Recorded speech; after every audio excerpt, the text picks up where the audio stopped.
오늘은 교재 173쪽이고요. 자금관리부터 실습을 할 차례인데, 우리 지난주에 결석이 있으셨던 분은 프로그램을 몇 번으로 로그인을 해 주시느냐 하면은 우리가 3장을 오늘부터 하잖아요. 3장 자금관리는 오늘부터 하니까, 네, 같이 저하고 진행을 하셨던 분은 여러분이 만든 회사 코드로 시작을 합니다만은 120번이었죠. 회사 코드 120번 3일 패션으로 하시면 되고, 지난번에 집에 회사가 있어서 빠지신 분은 회사 코드를 2장 입력 완료 3102로 시작하시면 됩니다. 그러면 2장이 이제 우리 전표 관리니까 전표 관리 쪽이 다 입력된 상태로 되어 있는 백데이터가 여기 3102라는 회사입니다. 자, 그래서 3102로 한 분은 해주시고, 쭉 저하고 같이 하신 분은 120번으로 로그인 하시면 되겠습니다. 자, 지난 시간에 우리가 전표 관리를 통해서 일반 전표 입력에 대해서 충분히 공부를 했죠. 일반 전표 입력에 대해서 충분히 공부를 했고요. 제 3장에서도 이 일반 전표 입력을 계속하는 것이라고 보셔도 좋습니다. 다만 주제를 자금관리라는 주제로 바꾸었어요. 그래서 현금 시제 관리, 또 수표 어음 관리, 또 신용카드 관련된 거래, 이런 것을 이제 중점으로 연습을 하는 것입니다. 그리고 전표는 전부 일반 전표 입력에 관한 연습이 되겠어요. 자, 먼저 173페이지 보시면은 우리가 이론 공부에서 이 현금 과부족이라고 하는 임시 계정에 대해서 당좌 자산을 공부할 때 이미 공부한 내용이죠. 그것을 다시 한번 여기 정리를 해 두었습니다. 자, 현금의 수입과 지출이 있을 때 현금 출납장에 기록을 하고 매일 현금 시제 잔액을 확인 관리하는 것이 이제 현금 시제 관리라는 것인데, 계산이라든가 기록상 오류나 분실 또는 도난 등으로 인해서 현금 실제 잔액하고, 그걸 우리가 현금 시제라고 하는 것이죠. 현금 출납장 장부가 불일치하는 경우가 있습니다. 이럴 때 원인을 밝힐 때까지 우리가 현금 과부족이라고 하는 임시 계정으로 회계 처리한다. 이걸 우리가 알고 계셔야 되겠습니다. 그런데 원인이 밝혀지지 않았을 때는, 결산 때는 어떻게 우리가 해야 되느냐? 결산 시까지 원인이 밝혀지지 않았다면은 현금이 부족했던 것은 잡손실로 처리하고, 현금이 과잉이었던 것은 자비익으로 처리하면 된다. 이런 내용입니다. 아시겠죠? 그래서 밑에 표를 보시면은 장부상 현금 잔액이 실제 현금 잔액보다 작다. 이 말은 뭐예요? 현금 시제액이 더 많다 이겁니다. 많을 때는 우리가 어떻게 회계 처리를 해야 될까요? 현금을 증가시켜 주는 겁니다. 차변의 현금 5만 원이면 5만 원. 대변의 원인을 몰라요. 그래서 현금 과부족이 대변 계정 과목으로 임시 계정으로 처리를 했다가 그 원인이 끝까지 밝혀지지 않아서 12월 31일 결산을 맞이했을 때는 현금 과부족 차변에 기입해서 현금 과부족의 잔액을 0, 제로로 만들어야 되겠죠. 대신에 대변에 이걸 수익으로 발생시킵니다. 그래서 현금 과잉은 자비익이라는 수익으로 결산 때 정리를 해버리면 되고요. 밝혀졌을 때는 거기에 맞는 계정 과목으로 정리하면 됩니다. 그 다음에 두 번째는 반대의 경우에요. 실제 현금 잔액이 부족한 경우예요. 장부보다. 그랬을 때는 우리가 어떻게 회계 처리하느냐? 부족하니까 부족한 부분은 현금이 나갔다는 거죠. 그래서 대변에 현금이 되고요. 차변에 무슨 비용이 발생했는지를 모르니까 임시 계정인 현금 과부족이라는 개정 과목으로 정리를 해 두었다가 결산 때까지 원인이 안 밝혀졌다. 그러면 현금 과부족을 대변에 기입해서 0으로 정리가 되겠죠. 그리고 차변에 오는 것은 잡손실이라는 비용으로 처리해 주면 된다 이거예요. 부족했던 것은 결산 때 잡손실, 과잉 많았던 것은 결산 때 잡이익으로 정리가 된다. 그 전에 원인이 밝혀지면 잡손실 잡이익 대신에 해당 개정 과목으로 대체를 시켜주면 되는 것입니다. 네, 요 사실 기억하시면 되겠고요. 여러분들이 또 이제 그 NCS 평가 시험 있다는 것을 여러분 OT 시간에 제가 설명을 드렸었죠. 그래서 우리가 이제 전표 관리 끝났으니까 그동안 앞에서 그 공부했던 내용이 전표 관리거든요. 그 부분에 대한 시험 한 번 하고, 그다음에 지금부터 우리가 시작한 요 자금 관리에 대한 것은 우리 자금 관리 쪽에서 배웠던 내용을 또 시험 보신다고 보시면 돼요. 우리가 실습했던 것과 비슷한 문제로. 그래서 거기서 또 자금 관리에서 또 한 과목 이렇게 해가지고요. 요 두 과목에 대한 평가 시험을 지금 계획이 원래가 이제 전표 관리는 1월 23일 날 예정이 돼 있었고요. 자금 관리는 2월 10일로 예정이 돼 있었습니다. 그런데 1월 23일 날이 우리가 전표 관리가 시험이 다 끝나지 않은 상태였어요. 아니죠, 진도가. 그리고 우리가 27일 날 처음에 수업 계획이 있었는데 이것을 뒤로 미뤘잖아요. 하루 연기했죠. 그러면서 이제 시험도 좀 연기를 했습니다. 그래서 돌아오는 월요일 날 2월 10일 날 전표 관리하고 이 자금 관리 시험을 2월 10일 날 한꺼번에 여러분들 시험 보는 걸로 하겠습니다. 어떤 내용으로 시험을 본다고요? 우리 지금 전표 관리에서 연습했던 거, 그와 유사한 거.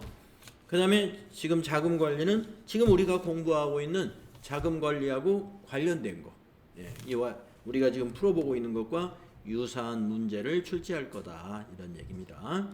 그러니까 여러분이 수업에 열심히 참여하시면 누구든지 60점 이상 거뜬히 받을 수가 있고요. 60점 이상만 되면은 이제 여러분들 그 전산에 입력될 때는 수료한 것으로 입력이 되는 거고요. 수료증에도 수료한 걸로 이수증에 수료로 그 능력 단위별로 표시가 됩니다. 60점 이상만 맞으시면 되니까 큰 걱정 안 하셔도 된다, 이렇게 보여져요.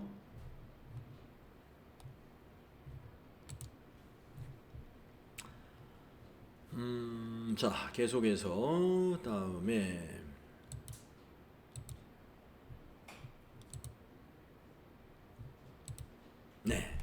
자, 교재로 다시 가서요.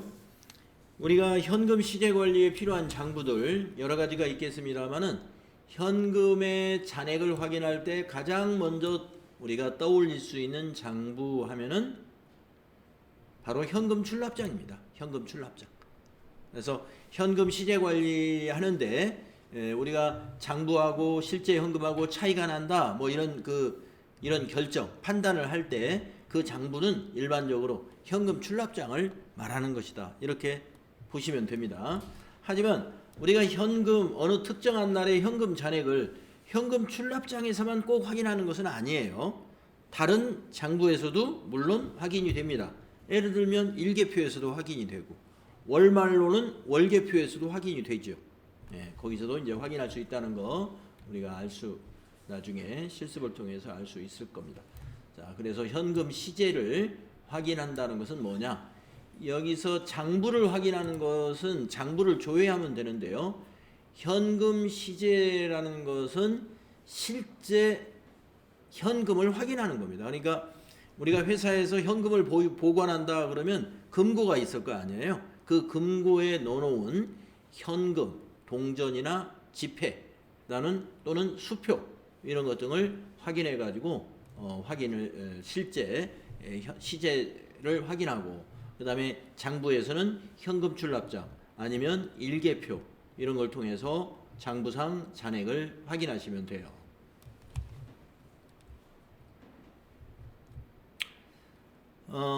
그러면은 요 그림은 뭘 의미하는가? 지금 일개표 보는 방법 174페이지에 첫 번째 그림을 좀 설명을 하고 우리도 한번 이 화면을 한번 조회해 보도록 할 것입니다. 자, 일개표라는 장부에 가가지고 1월 11일부터 1월 11일까지니까 1월 11일 하루 거의 거래를 보는 게 일개표예요. 한번 가서 보겠습니다. 자, 여러분들도 일반 전표 일반 전표란다. 여기 전표 입력 및 장부 쪽에 들어가 보시면은 여기 세 번째 일월개표라는 메뉴 있죠. 거기 클릭하시고 네, 날짜를 1월 11일 뒤에 날짜에도 1월 11일 엔터 치겠습니다. 자, 우리 책에 있는 그림은요, 여기에 있는 그림하고 여기 가운데 공간은 생략하고 밑에 있는 요 아래쪽에 있는 이 부분하고를 지금 그림으로 표시한 거예요. 책에 있는 그림을 보시면, 자, 그래서 가운데에 개정 과목이 있는데 가운데 지금 1월 11일 날 분계가 있었던 개정 과목은 복리후생비 하나밖에 없네요. 예, 복리후생비고 상대 개정 과목은 현금이에요. 현금. 이게 어떻게 우리가 해석을 해야 되느냐? 복리후생비가 차변에서 3만 원이 발생했는데 이게 비용이지 않습니까? 복리후생비는 비용은 차변에서 발생하는 거죠. 이게 발생한 거예요, 비용이. 그런데 그 비용이 현금으로 발생했다. 이렇게 장부를 보시는 겁니다. 만약에 대체에 5만 원이라고 있고 여기 합계에 8만 원이 되겠죠. 그러면은 만약에 이렇게 되어 있다라고 하면은 복리후생비라는 비용이 8만 원 발생했는데 그중 3만 원은 현금으로 지출됐고 5만 원은 다른 방식으로 발생했다. 그러면 예를 들어서 여기서 확실히 알 수는 없지만 자, 3만 원은 현금으로 지급했고 5만 원은 외상으로 했다든지 이게 대체예요. 예. 그래서 대체 거래 하면은 현금 거래가 아닌 거래를 대체 거래라고 합니다. 자, 그렇게 해석할 수 있어야 되고요. 그러면 여기서 현금 잔액을 어떻게 확인하는 것이냐? 가운데 개정 과목이 쭉 있고요. 그 밑에 보시면은 금일 소개, 금일 잔고, 전일 잔고라는 게 있어요. 그래서 여기 전일 잔고에 현금란에 이 금액이 1월 10일 날에 현금 잔액이 되겠습니다. 1280만 원이. 그래서 금일 소개에서 보면은 3만 원의 현금이 지출되었죠. 그래서 금일 잔고는 전일 잔고 1280만 원에서 3만 원을 차감한 1277만 원이라고 표시가 되어 있습니다. 그렇게 우리가 이 일개표 보는 요령이 되겠습니다.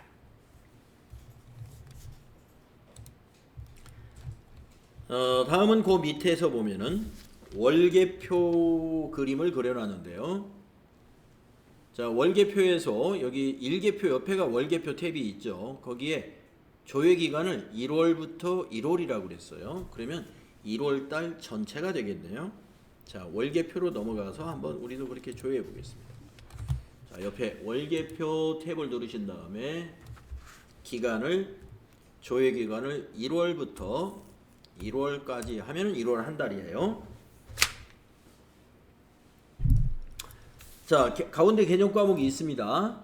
1월 한 달 동안에 회계 처리에 해당되었던 개정 과목들 다 나와 있어요. 외상 매출금, 미지급금, 복리후생비, 접대비, 차량 유지비 이렇게 되겠습니다. 그래서 외상매출금은 당좌 자산이니까 유동자산 중에 당좌 자산 구분해서 표시했고, 미지급금은 유동부채니까 유동부채란에 미지급금이라고 표시했고, 복류생비, 접대비, 차량 유지비는 판매관리비이므로 판매관리비 그룹에다가 이렇게 표시한 것입니다. 여기서도 해석하는 방법은 같습니다. 자, 그러면 이쪽에 있는 것을 보면은요, 오른쪽에 있는 대변에 있는 것을 확인해 보겠습니다. 우선 외상매출금을 한번 설명을 해 볼게요. 자, 외상매출금이 대변에 220만원, 외상매출금 대변은 뭐예요? 외상매출금을 회수한 거죠.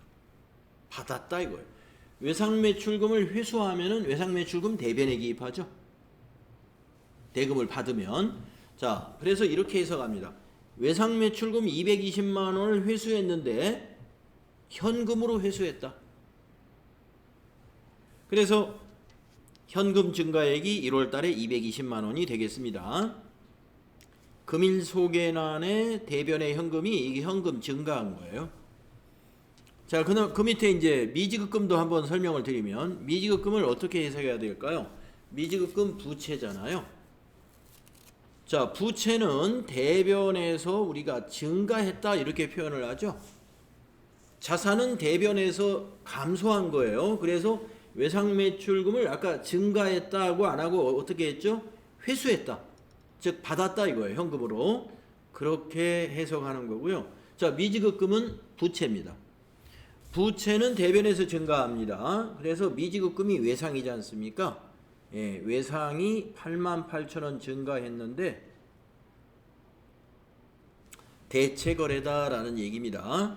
그러니까 이 분계는 대변에는 미지급금이에요. 미지급금. 근데 차변에 아마 신용카드 거래일 것 같아요. 요거 기억이. 카드로 뭔가를 식당에 어떤 식비를 아마 계산했을 거예요. 그래서 미지급금 88,000원 대변이고, 차변에는 아마 접대비라든가 뭐 이런 거였을 것 같습니다. 자, 그렇게 해석하는 것입니다. 자, 그래서 1월 한 달 동안의 현금 수입액은 220만원, 현금 지출액은 58,000원입니다.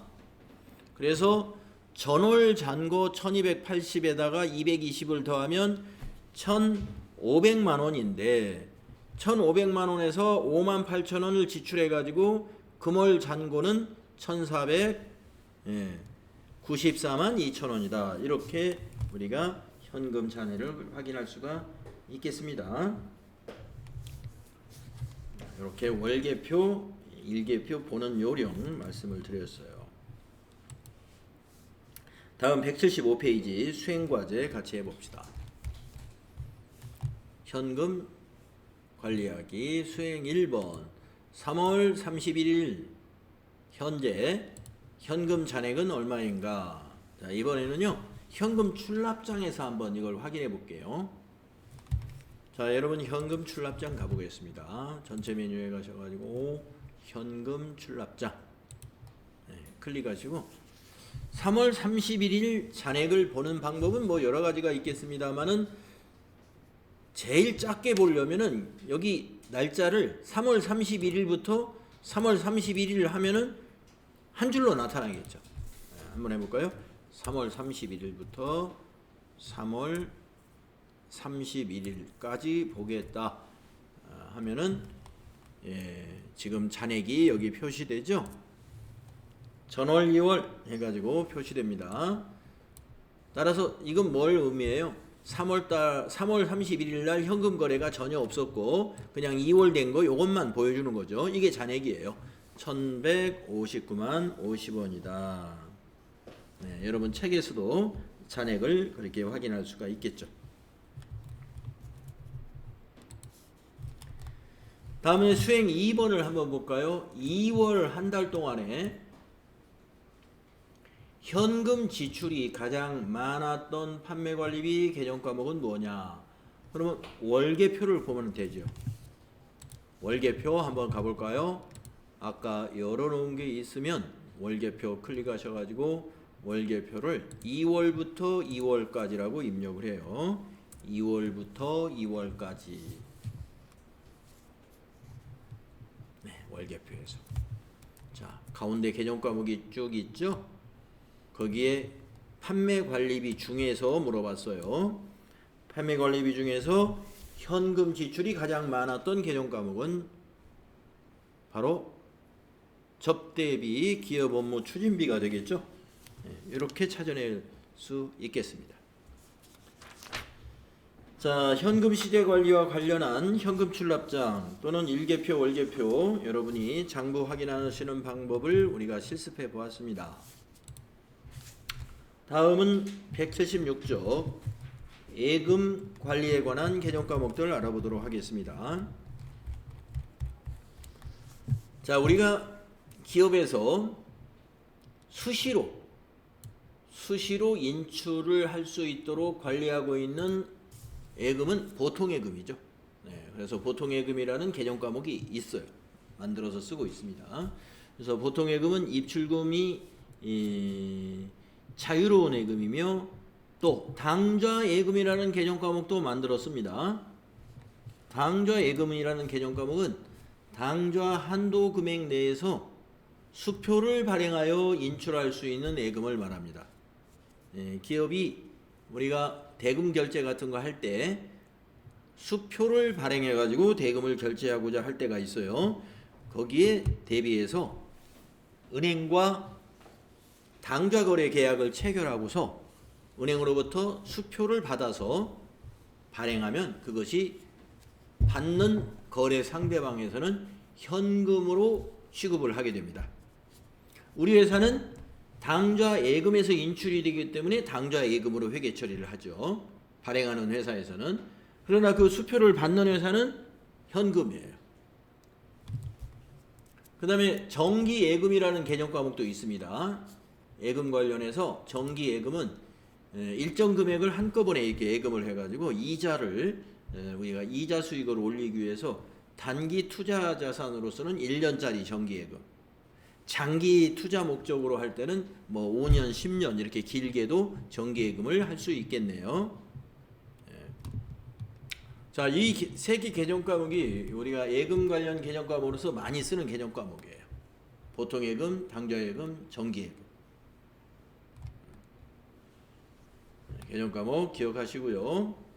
그래서 이러한 개정 과목, 보통예금, 당좌예금, 정기예금의 개정 과목을 은행별로 잔액이 어떻게 되는가를 조회하는 장부가 애적금 현황이라는 장부예요. 애적금 현황.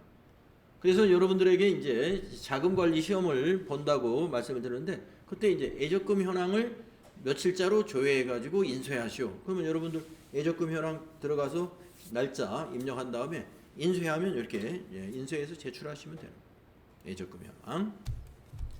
자, 여기 있는 수행과제 한번 해보겠습니다. 예금 관련 거래다라고 했고 보통예금의 거래 내역을 그림으로 이렇게 보여줬어요. 여러분 찾으신 금액이 뭔지 아시죠? 찾으신 금액이라는 것은 회계로 말하면 보통예금 대변인 거예요. 얼마 찾았냐면 100만원 찾았죠? 차변에 오는 것은 내용을 보니까 주식을 구입했다 그럽니다. 근데 주식 구입한 경우에 단기 투자 목적으로 구입했다 그러면은 단기 매매증권이라는 개정 과목이 있죠. 단기 매매증권 아마 여러분들 이론 정리할 때 들어봤을 거예요. 자, 예금 관련 거래에서 보통예금의 거래 내역을 그림으로 이렇게 보여주고 이것이 무슨 거래이냐? 회계 처리를 하라. 그러면 이렇게 하면 됩니다. 다만 이 주식이 단기 투자 목적이었을 때는 단기 매매 증권이고 장기 투자 목적이면 매도 가능 증권으로 분류하면 되는데 FAT 1급에서는 매도가능 증권은 시험에 잘 안 나오죠. 단기 매매 증권이 많이 나오고. 근데 이 보통예금의 경우에는 거래처를 반드시 코드로 넣어야 돼요. 거래처를 반드시. 네, 그것도 잘 기억하시면 되죠. 우리 전표관리에서 충분히 연습을 했었죠. 자, 그래서 다음 페이지에 있는 설명을 한번 보겠습니다. 예, 우리 예상이 맞았어요. 단기 매매 차익을 목적으로 주식회사 진주의 주식 100주를 한 주당 만원, 액면 금액은 5,000원인데 만원에 구입하고 구입 금액은 신한은행 보통예금 계좌에서 인출하여 지급했다. 회계 처리 수행하시오. 여기다 분계 써보아라 하는 거죠. 아까 제가 써드렸던 그 분계 그대로죠. 차변에 단기 매매 증권 100만원, 대변에 보통예금 가로 열고 신한 100만원 이렇게 회계 처리하시는 거예요. 거래 후 결합관계도 한번 생각해 보면은요. 거래 후 결합관계는 차변의 단기 매매 증권 자산이죠. 그러니까 자산 증가. 대변의 보통예금, 보통예금도 자산이죠. 대변에 갔으니까 자산 감소. 이런 거래 후 결합관계도 중요합니다. 자, 그러면 수행 2번 전표 입력을 수행하시오 그랬어요. 그러면 전표 입력 같이 해보겠습니다. 네, 전표 입력은 전체 메뉴에 가셔서 일반 전표 입력에다가 입력을 합니다. 일반 전표 입력 사항이죠.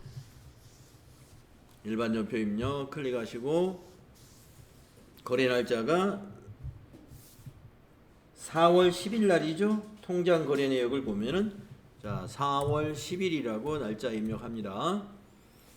자 이건 차변부터 입력을 해보면요. 구분에다가 3 하면 차변이죠. 여기 차변. 차변에 오는 계정 과목 단기 매매 증권이니까 코드에다가 단기 해서 검색해 보시면 107번이 있습니다. 단기 매매 증권.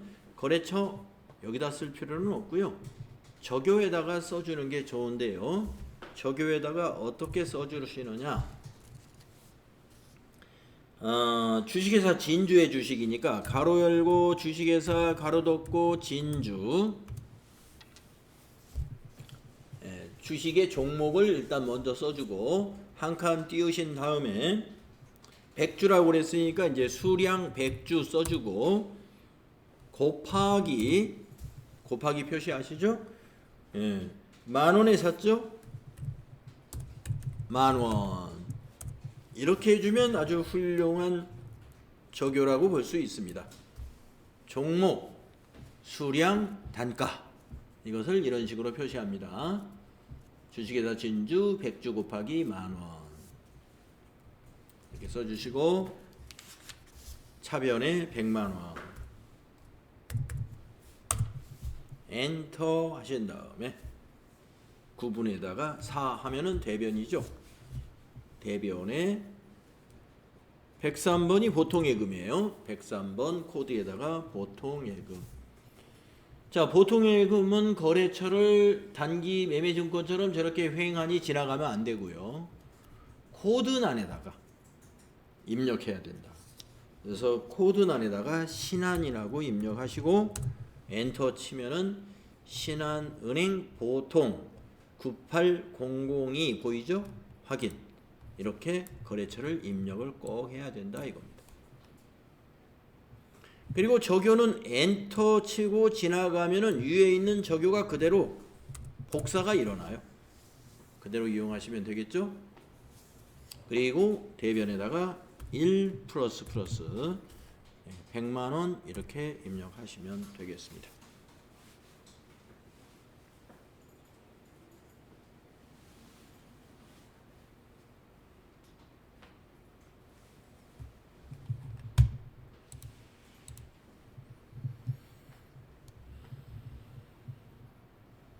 네.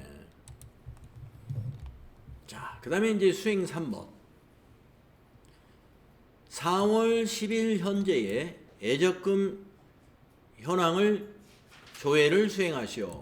네. 그러면 우리가 예적금 현황이라는 메뉴가 어디 있느냐? 여러분 전체 메뉴 가보셔가지고요. 여기 밑에 보시면은 금융자금관리라는 박스가 있습니다. 거기 두 번째 메뉴 있어요. 예적금 현황. 예, 거기에 가는 거예요. 예적금 현황은 우리 회사 금융거래처에 은행별 잔액이 다 보입니다. 그걸 조회할 수가 있어요. 자, 예적금 현황을 조회하라. 며칠자로요? 4월 10일 현재로. 자, 그러면은 기간에다가 4월 10일 넣어주시면은요, 4월 10일 현재의 예적금 잔액이 보입니다. 우리 회사의 예금이나 적금 계좌는 두 개예요. 국민은행의 당좌예금 계좌 하나, 신한은행의 보통예금 계좌 하나 해가지고 각각 잔액이 이렇고요. 밑에는 합계가 보입니다. 그래서 예적금 현황 며칠자로 작성하시오 그러면은요, 이렇게 조회만 하는 것은 그냥 작성하는 거고요. 여러분 이제 예적금 현황 나중에 그 자금관리 시험지 제가 이제 여러분에게 주는 시험지에는 며칠자 예적금 현황을 인쇄해서 제출하셔야죠. 출력해서 제출하시오 그랬거든요.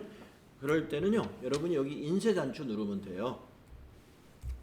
모든 양식은 다 인쇄가 됩니다. 그래서 인쇄하여 제출하세요, 출력하여 제출하세요 했을 때는요, 위에 거 인쇄 눌러주세요.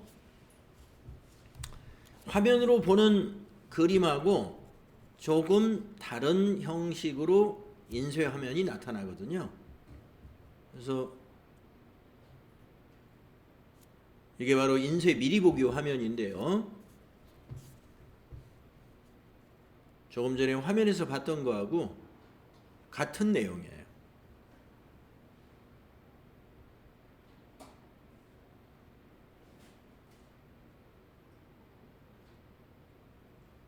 네, 같은 내용입니다. 다만 이제 인쇄 양식이 이렇기 때문에 이렇게 보이는 것 뿐이죠. 그래서 이제 시험 보실 때는 여기 인쇄하기 누르셔가지고 여기 교실에 있는 프린터가 삼성 SLJ3560이라고 하는 프린터거든요. 삼성 SLJ3560 프린터 선택되어 있는지 한번 확인하신 다음에 인쇄 미리 보기에서 한 화면에 잘 보이는지 보신 다음에 여기 인쇄하기 눌러서 제출해 주시면 됩니다. 네. 자, 인쇄 미리 보기 창을 닫으면 되겠습니다. 자, 예적금 현황은요, 몇 월 며칠 날 잔액을 본다 그러면 이렇게 보는 거고요. 몇 월 며칠 현재 예적금 현황을 봐라 그러면 잔액을 보자 하는 얘기고, 통장 거래 내역을 본다 그러면 원장입니다. 원장. 네, 그러면 한번 원장도 한번 볼까요? 네, 기간은 1월 1일부터 4월 10일까지 전체 기간을 이렇게 한번 선택해 보겠습니다. 1월 1일부터 4월 10일. 자, 계좌명이나 이런 것은 그냥 엔터로 지나가 주시면은요, 처음부터 끝으로 지정이 됩니다. 그러면 계좌명은 어디서 우리가 선택할 수 있느냐? 바로 이 부분에서 선택을 해요.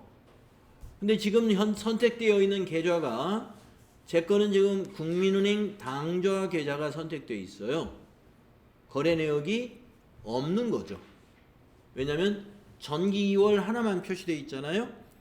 당좌예금 전기에서 초기 2월 받은 3,895만원 요거 하나밖에 없는 거예요. 현재는 4월 10일 1월 1일부터 4월 10일 사이에 당좌예금 거래는 없었다는 거죠.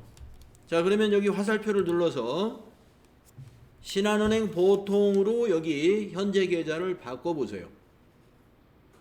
바꿔보면 거래가 몇 번 있었죠? 2월 25일 날 2월 급여 지급하면서 대변에 한 번 있었고, 3월 10일 날 건강보험료 납부하면서 대변에 한 번 있었고, 3월 20일 날 상품 구입 계약금 지급하면서 대변에 한 번 있었고, 4월 10일 날 방금 주식을 사면서 대변에 한번 있었고, 그래서 1월 1일부터 4월 10일까지 보통예금 신한은행에 원장을 본다는 것은 통장 거래 내역을 보는 것과 같습니다. 다만 통장 거래 내역은 실제로 계좌 이체가 일어난 날로 은행에서는 정리를 하겠고, 우리 회사의 예적금 현황은 전표 입력한 날 기준으로 돼 있어요. 전표 입력한 날. 그러니까 대부분 실제로 통장에서 입출금이 된 날로 우리가 전표 작성을 하긴 하겠지만, 간혹 가다가 보면은 안 맞을 수도 있습니다. 우리가 통장에는 이틀 전에 입금이 되는데 회계 처리를 그날 못 해가지고 일개표에다가 위에다 보고를 못 했어요. 그러면 오늘 일개표에 반영을 해주면 되죠. 그래서 날짜 차이는 실제 은행의 통장 거래 내역하고는 날짜 차이는 있을 수 있겠으나 어느 시점에서는 어느 시점으로 나중에 정산했을 때는 다 맞아야 되겠죠. 그래서 여기 통장 거래 내역이니까 차변이면은 입금된 금액이고, 우리가 통장에서는, 그다음에 대변에서는 우리가 찾으신 금액 또는 출금이라 이렇게 표시하죠. 자, 그래서 예적금 현황이라는 거에서는요, 잔액을 보는 잔액 탭이 있고, 거래 내역을 볼 수 있는 원장 탭이 있구나 하는 걸 알고 계셔야 되겠습니다.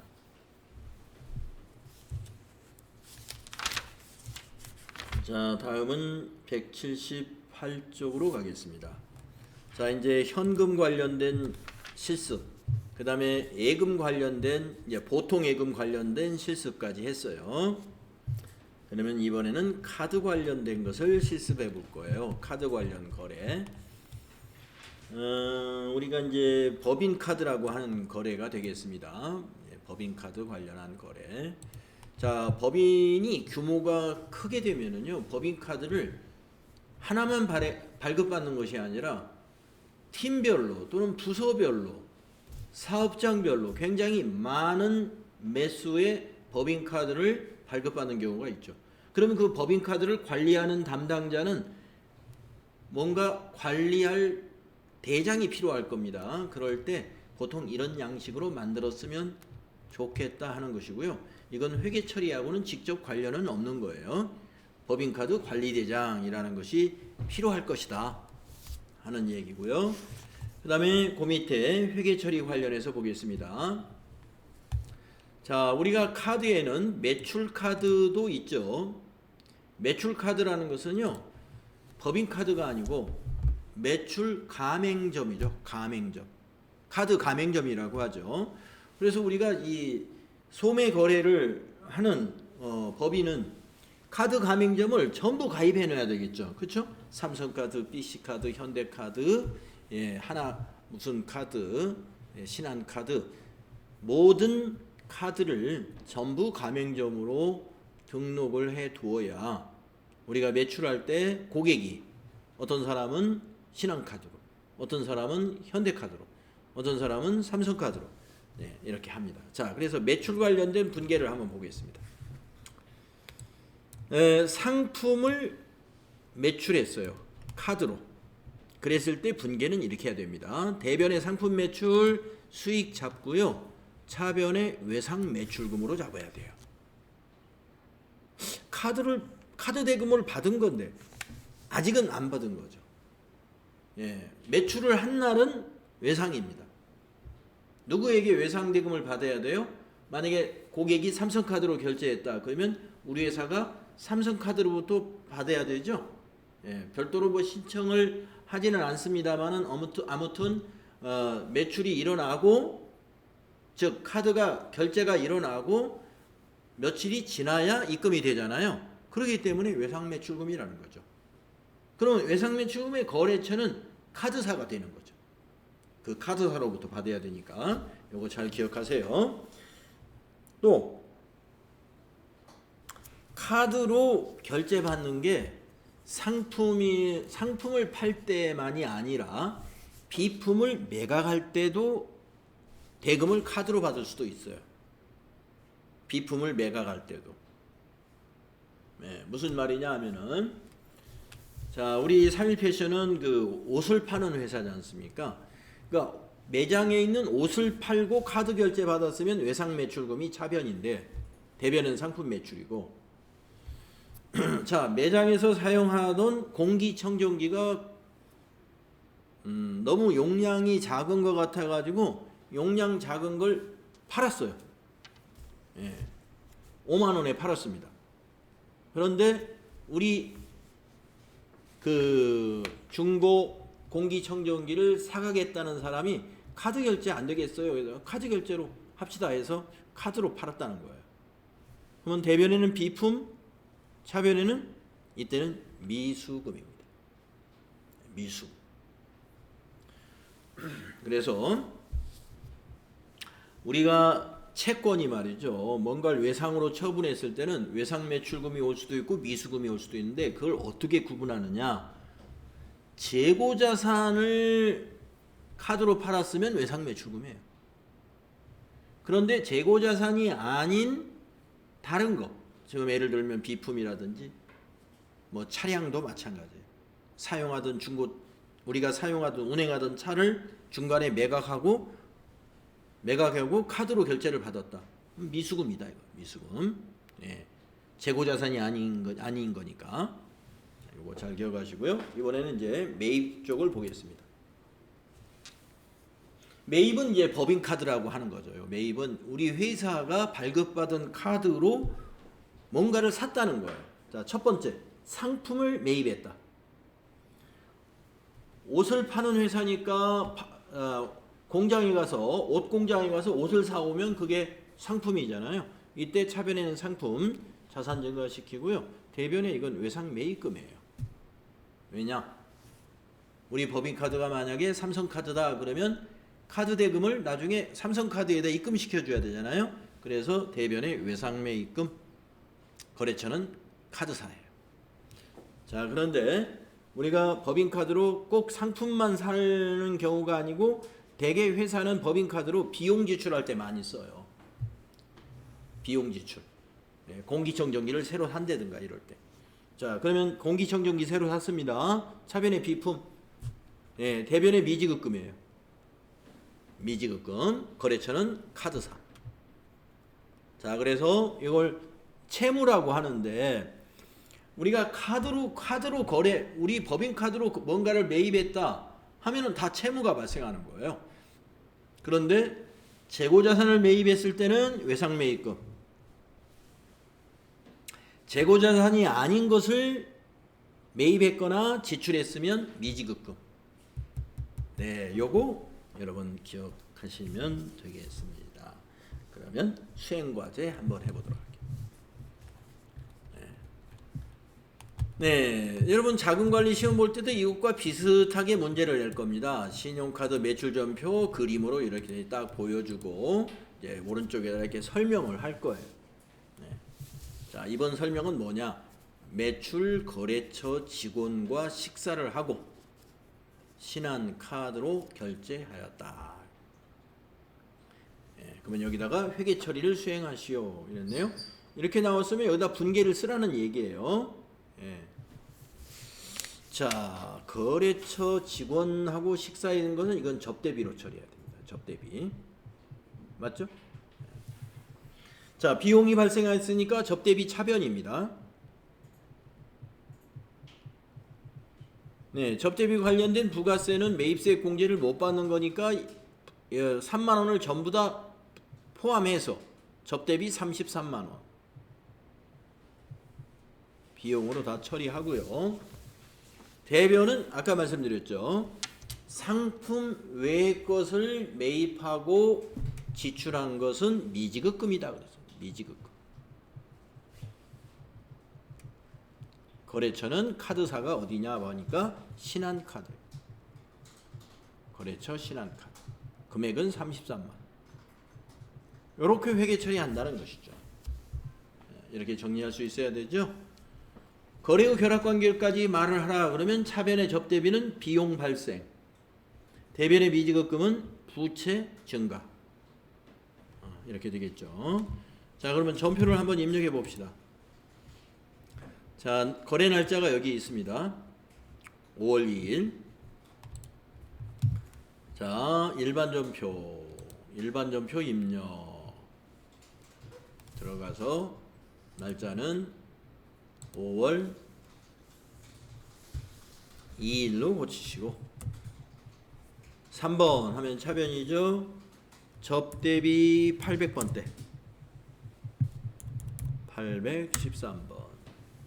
거래처는 그냥 코드는 지나가시고 그 거래처 문자만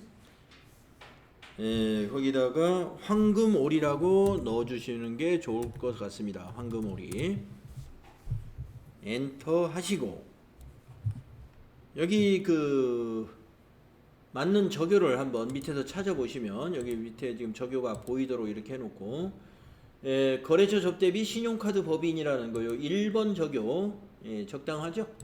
1번. 그래서 여기 적요에다는 1번 넣어주시면 되고요. 차변의 금액에다가 330 플러스 하시고 두 번째 줄에 4번 대변 4번 대변 미지급금이죠. 미지 엔터 하시고 253번입니다. 이거는 채무이기 때문에 거래처를 코드에다가 꼭 넣어야 돼요. 신한 코드에다가 신한 해서 신한카드 9960이에요. 네, 적요는 엔터로 위에 거 복사하면 충분하고요. 대변에다가 330 플러스 이렇게 입력하시면 되는 것입니다. 이렇게 입력하시면 돼요. 그래서 카드 지출이 있을 때는 이렇게 했다가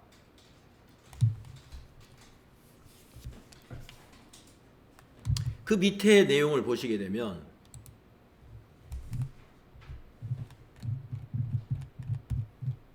(2번) 신용카드 사용대금의 결제라는 부분에서 보면은요 보통예금 거래 내역에 이렇게 나옵니다. 찾으신 금액 33만원 신한카드. 밑에 풀이를 보면은 5월에 카드 사용대금이 신한은행 보통예금 계좌에서 자동이체로 결제가 되었다. 그러면 회계 처리가 어떻게 돼야 될까요? 아까 미지급금 잡았던 33만원 부채 감소 차변이잖아요. 그러니까 미지급금이 차변에 와야죠. 신한카드 33만원이고 대변은 보통예금에서 돈을 찾았잖아요. 대변의 보통예금 거래처 신한은행 금액 33만원 이렇게 계좌 이체되는 날 이렇게 회계 처리가 회계 처리를 해주면 됩니다. 자, 전표 입력할까요?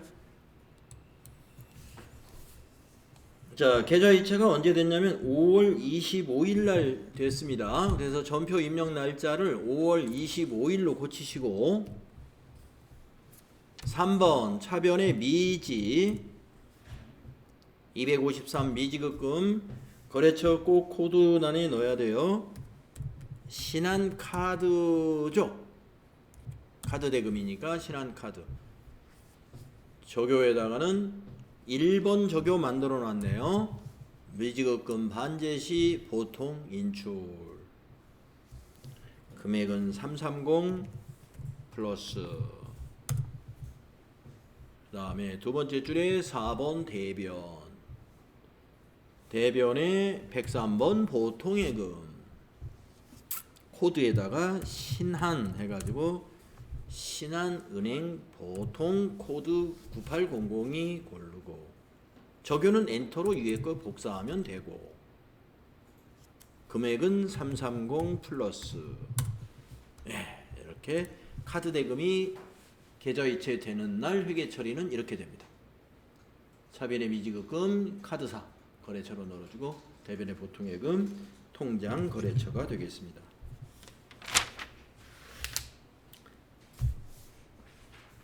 네. 자, 오늘 1교시는요 우리가 현금 시제 관리에 관한 거, 그 다음에 예금 관련된 거래, 그리고 신용카드 관련된 거래를 우리가 정리해보고 또 몇 가지는 실습도 해보고 그랬습니다. 자, 이번 시간은 여기까지 하고요. 쉬었다가 다음 시간에 어음 관련 거래부터 또 설명하도록 하겠습니다.